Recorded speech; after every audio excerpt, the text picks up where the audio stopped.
So welcome students, welcome to lecture number 24, where we will be continuing with module number 3 under subject financial management.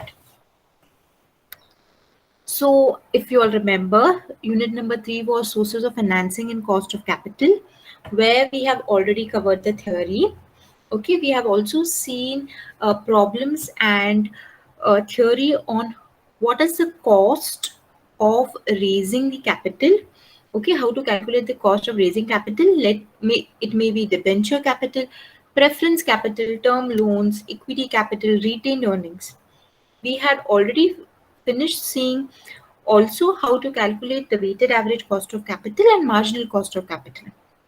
So we were basically, towards the end of this particular unit. Okay, and we were just left with few more problems to be continued on weighted average cost of capital and marginal cost of capital. But since there's a long gap between our previous lecture and this lecture, so today we will be covering a bit of revision on how to calculate the cost of raising each source of finance in case you all have forgotten the formulas. So it will be just a quick revision on how to calculate the cost of raising different sources of finance. And then we will continue with the same pending problems on determination of weighted average cost of capital and marginal cost of capital.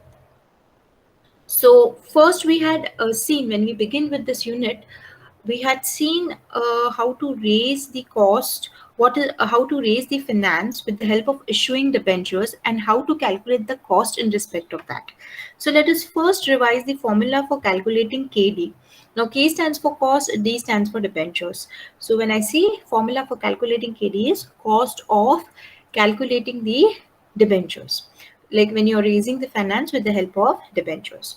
So we know that it can be irredeemable debenture, which can be issued by the company, or a redeemable debenture.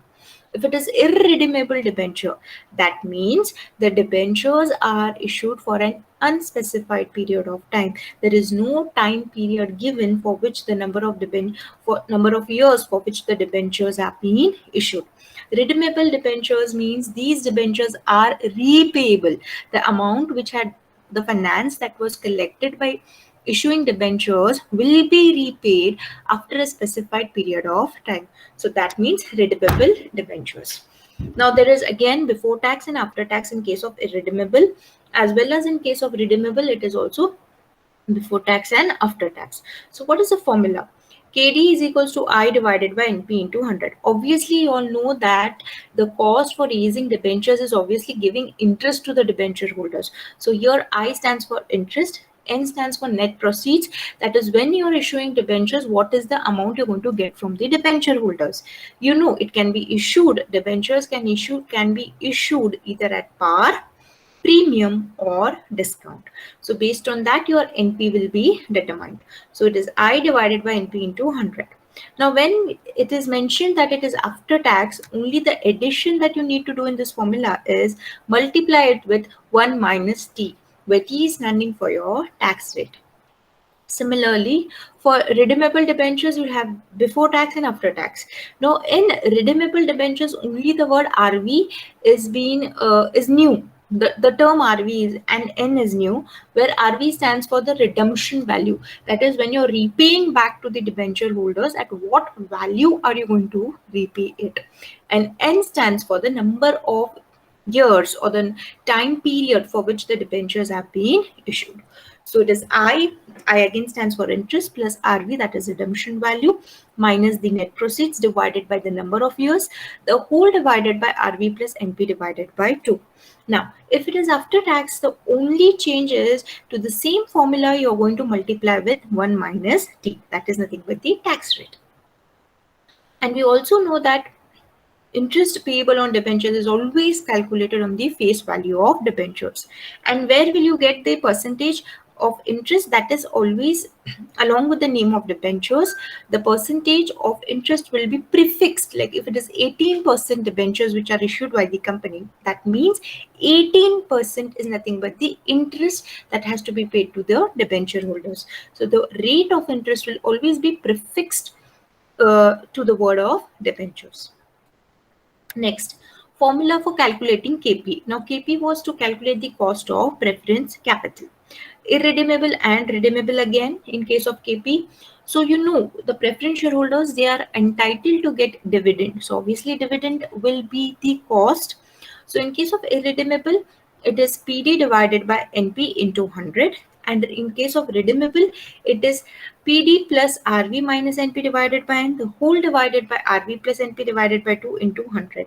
Again, when you're going to repay it back, RV stands for the redemption value or repayment value. Again, dividend on these preference shares is always calculated on face value of preference shares. Now, here the question of tax does not arise because after tax only the whatever amount is after tax, whatever profit is remaining or whatever earnings is remaining, then only it is distributed to the preference shareholders. Therefore, there is no bifurcation between before tax and after tax.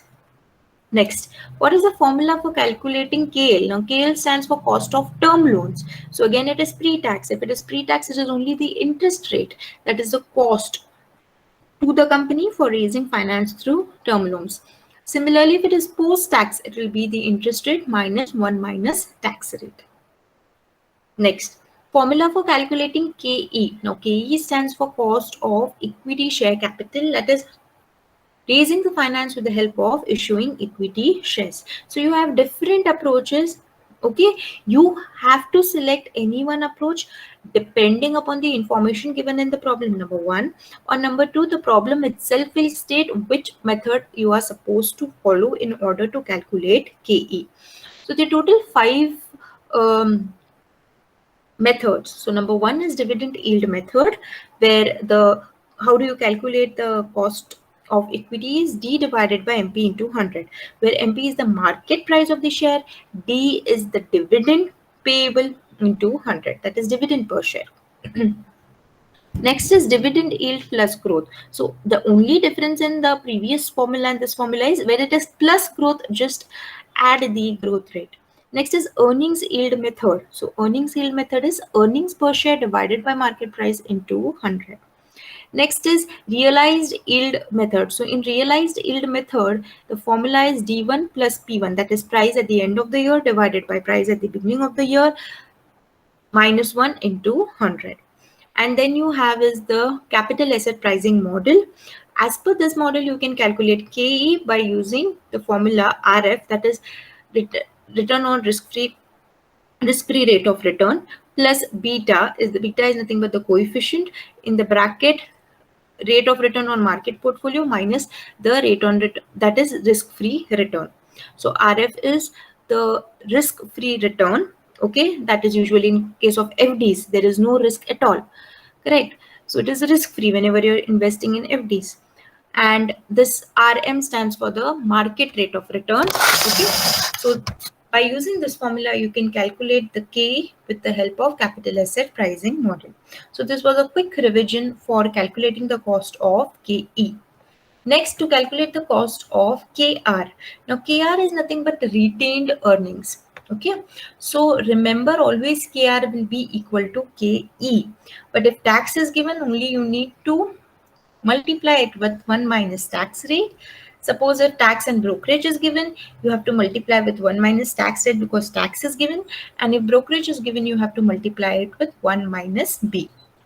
Now, if personal tax is given and long-term capital gain tax is given, then the formula is KE into 1 minus TP, the whole divided, that is personal tax, divided by 1 minus TG, which is nothing but the tax on long-term capital gain into 100.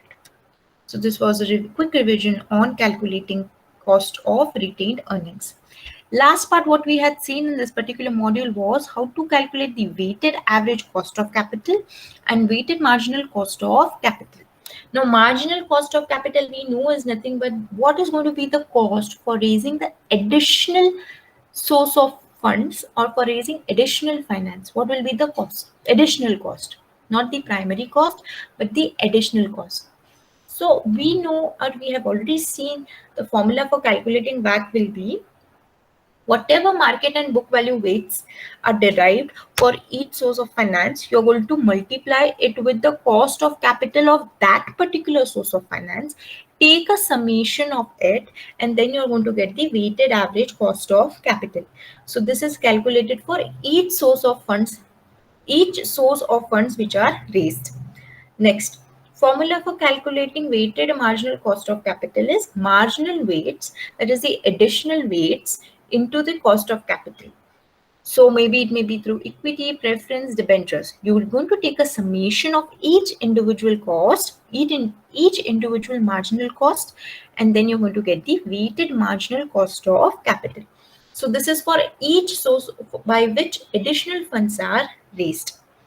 And in fact, we had already seen there can be book value weights, which you directly take it from the balance sheet or P&L, and market value weights. Market value is depending upon what is the value in the market. So you pick that particular value from the market.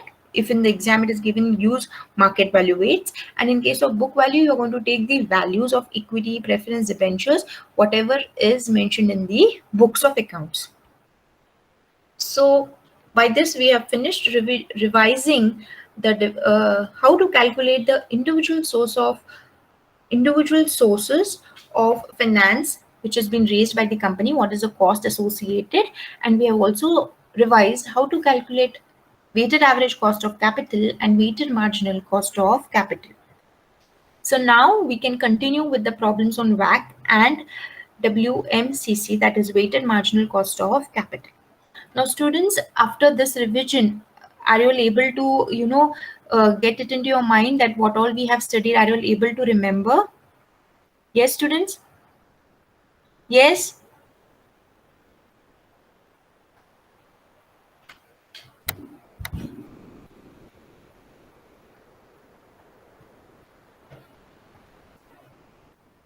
Yes, students, are you all there?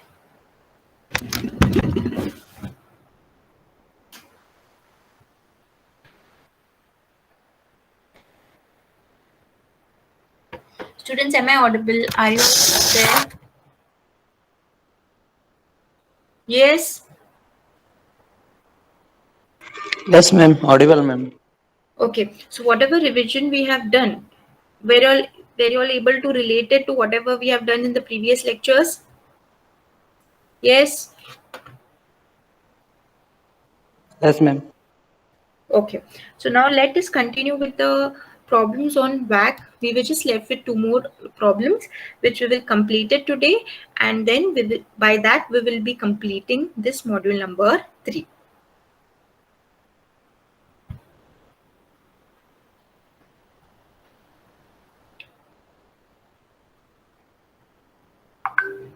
So in our previous lecture, we had completed 3 problems.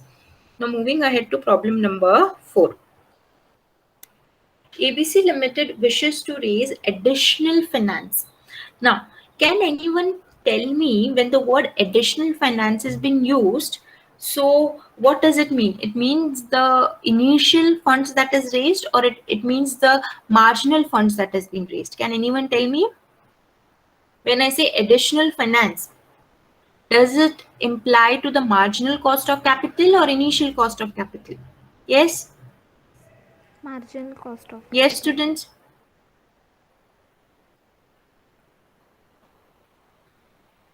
Students, am I audible? Are you all listening? Marginal cost of capital. Very good. So here, by this particular sentence, you should understand that they are asking marginal cost of finance. And if they tell you to compute WACC by using the additional for the additional cost of finance, that itself means it is to calculate the marginal cost of finance. Cost of capital. So ABC Limited wishes to raise additional finance of rupees 10 lakhs for meeting its investment plans. So additionally, this company wants 10 lakh rupees. So it already has 2,10,000 in the form of retained earnings available for investment purpose. So it wants 10 lakhs, and from 10 lakhs it already has 2,10,000 with it in the form of retained earnings. The following are the further details. So debt equity mix, it wants 30:70. Now what do you mean by debt equity mix? Means the company wants to raise the finance in such a way that the proportion of issuing the finance with the help of debentures and equity should be in the ratio of 30:70. So the ratio, suppose if it wants 10 lakhs, so it should raise 30 lakhs with the help of debentures and 70 lakhs with the help of equity. So debt equity mix means the proportion or the contribution from that debenture should be 30% and equity should be 70% in raising the additional finance. Okay. The next information is cost of debentures up to rupees 1,80,000 should be 10% and that is before tax, and beyond rupees 1,80,000 it's 12% before tax. Now already they have told us that it is going to be 10% and 12%. This percentage is going to be before tax. Now what they are telling, out of this 30 lakhs, the first 1,80,000 should be will be carrying an interest rate of 10%, and beyond 1,80,000 it will be carrying the rate of the debentures will be carrying the rate of interest of 12%. So students, 30 lakhs minus 1,80,000, okay, sorry, the suppose if it is totally it wants 10 lakhs, so obviously it will be 3 lakh and 7 lakh. So out of 3 lakh, if 1,80,000 is the rate of interest will be 10%, so can anyone tell what will be the remaining amount that is beyond 1,80,000? What will be the remaining amount at which the cost of debentures is going to be 12%? Can anyone tell me? Out of 10 lakhs, through debentures, we are going to issue 3 lakh because the ratio has to be 30:70. 3 lakh. Out of 3 lakhs, first 1,80,000 is having the interest rate of debentures of 10%. So out of 3 lakh, 1,80,000 is having debentures of 10%. And beyond 1,80,000, it's 12%. So can anyone tell me for what amount of debentures the rate of interest is going to be 12%? Yes, students? 1,20,000. Very, very good. So for 1,20,000, the rate of debentures is going to be 12%. Next, earnings per share is rupees 4. So this is going to be helpful while we are going to, calculate the cost of equity. Dividend payout is 50% of earnings. So suppose earnings per share is 4. Can anyone tell me what will be the dividend payout?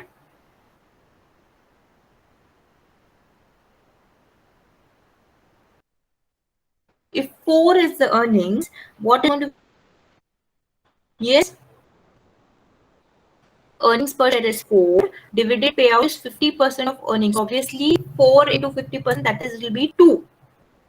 Dividend payout will be 2 rupees per share I'm talking about. Next is expected growth rate in dividend is 10%. The current market price of the share is 44 and the tax rate is 35%. Okay. Next, they are telling us you are required to determine the pattern for raising additional finance, assuming the firm intends to maintain the existing debt equity mix, to determine the post-tax cost of additional debentures, to determine the cost of equity and cost of retained earnings, and compute WACC after tax cost of additional finance. Now, let us solve this particular problem. This problem had come, it's taken up from the question paper for the year June-July 2017. Now, students, let us go step by step. We have discussed the problem, we have understood the problem. Now, just let us put it in the form of solution. For raising additional finance. Now, how much additional finance does it require? It required 10 lakhs as additional finance. Now, first thing, the debt equity mix should be 30:70 only. So obviously, if debentures have to be 30% of additional finance raised, it will be 0.30 into 10 lakhs, which will be 3 lakhs. And equity funds will be 70% of 10 lakhs, which is nothing but 7 lakhs.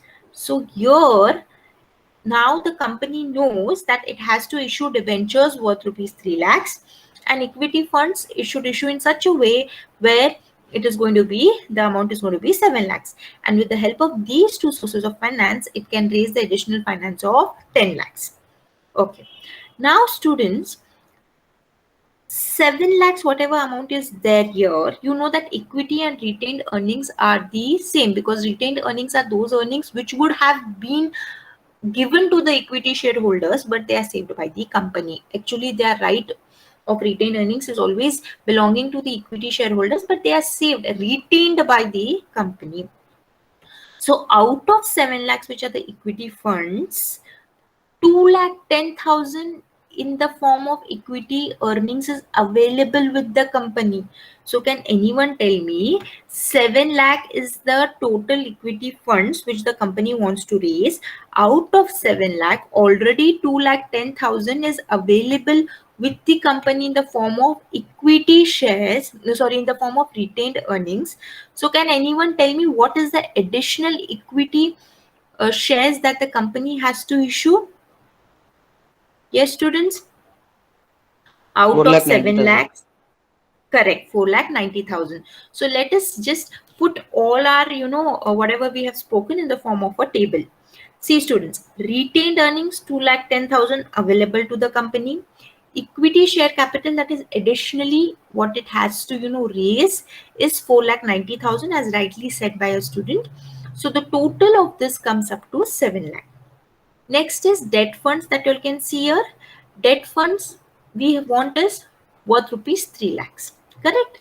Now, here they had told that up to 1,80,000 you take the rate of interest as 10%. So 10% debt is of 1,80,000. And as a student rightly said that beyond 1,80,000 we have to give the interest rate of 12%. Therefore 12% debt of 1,20,000. When you total this comes to 3 lakh. So we have satisfied one thing here, that the debt equity mix is not getting affected. It is still 30:70, and when we total up we get it 10 lakhs. So is this particular first part clear to everyone? Yes, students? Is this particular part clear to everyone? Yes, ma'am. Okay. Next thing is, we have to calculate the cost of raising the finance with the help of debentures and the cost of raising finance with the help of equity shares. Then only we can calculate WACC, because they want compute WACC after tax cost of additional finance, which is nothing but we have to calculate the weighted marginal cost of capital, but it is after tax. Okay. Now, first, we'll calculate the cost of debenture funds. So can anyone tell me how to calculate the cost of debenture funds? What is the formula which we have just revised? Yes, students? Can anyone tell me when the company is issuing the finance with the help of debentures, what is the cost that the company has to incur? Yes? Just tell me, what is the cost that the company has to incur when it raises its finance with the help of issuing debentures? Yes, students?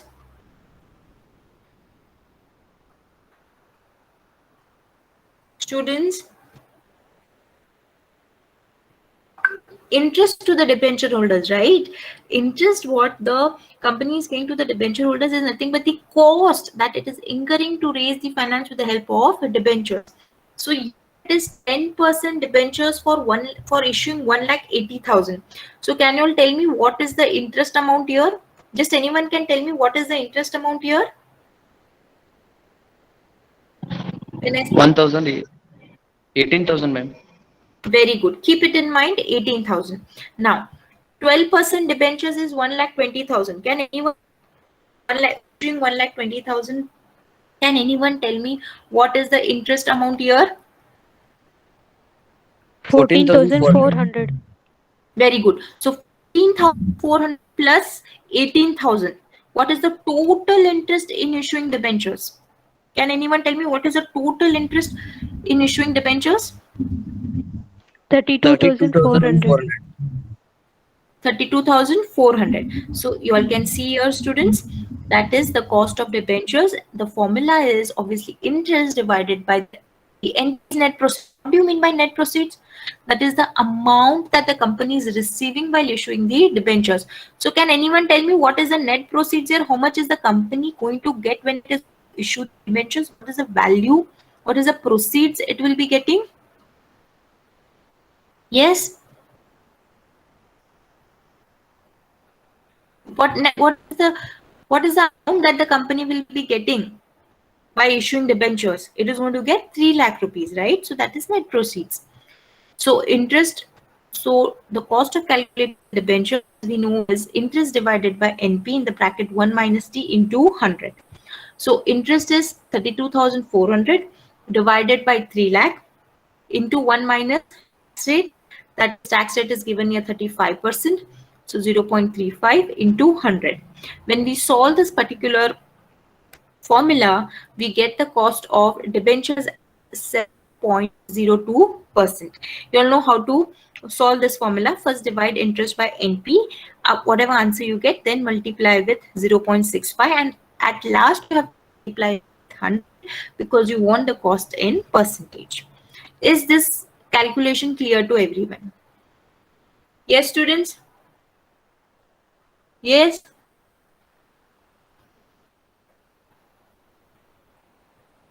Yes, students?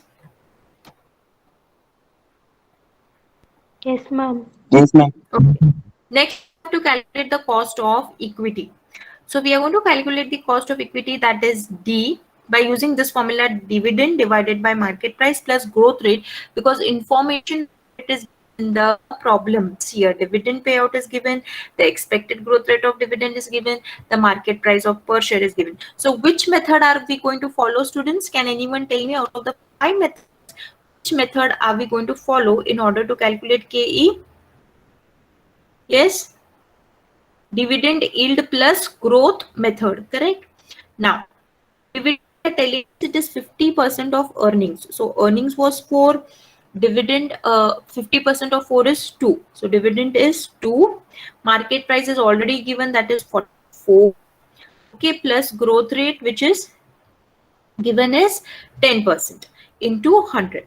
So once you solve this particular formula, you will get the cost equity as 15%. Now we are remaining with one more formula, one more calculation is what is the cost of retained earnings. We know the cost of retained earnings is equal to the cost of equity.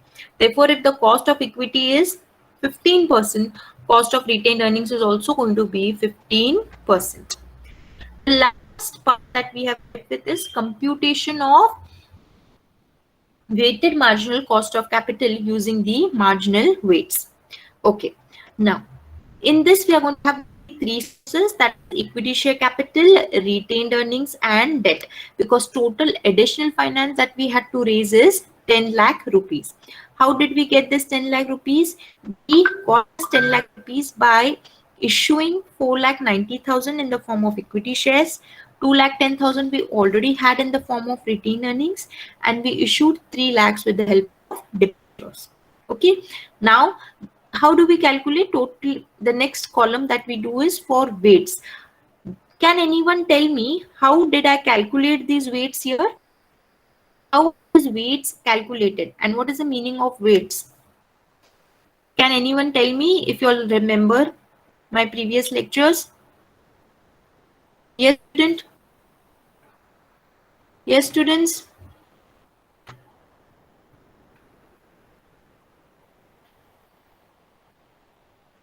Students, are you all there? Can you all help me understand how did I derive at these weights? 4,90,000 divided by 10 lakh. Okay, so what is the meaning of weights? Can anyone tell me by this? You have given correct calculation, but can you tell me what is the meaning of these weights?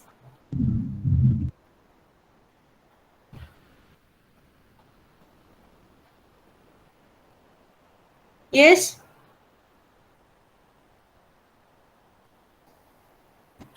student, weight is what is the proportion of each individual source of finance in the complete finance or the additional finance that is raised by the company. So what weight is the equity capital having in the total finance? What is the weight of retained earnings in the total finance? What is the weight of debentures in the total?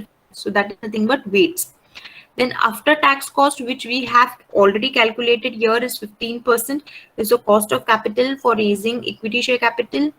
50 and remains the retained earnings, and for debentures it is 7.02%. And last step is calculate weighted cost, and weighted cost is nothing but weight into cost. That is column number 3 into column number 4. So 0.49 into 15%, you get 7.35.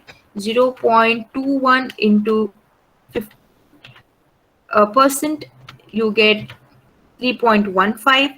Then 0.30 into 7.02, you get 0.06.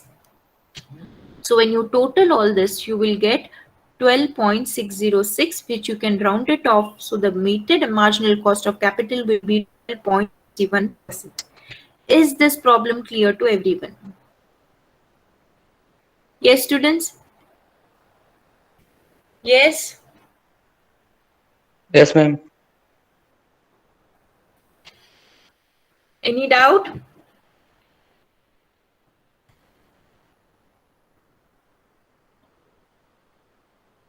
Now, problem number 5. I want everyone to just take a screenshot of this problem number 5.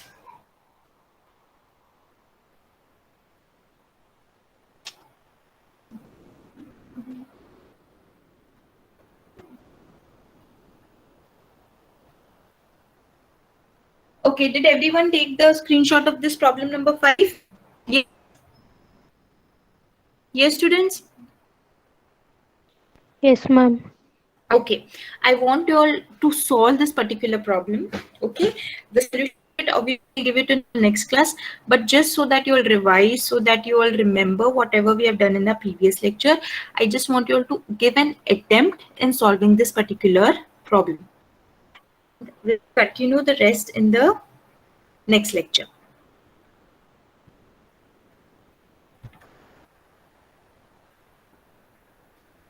Thank you so much. We are done for the session for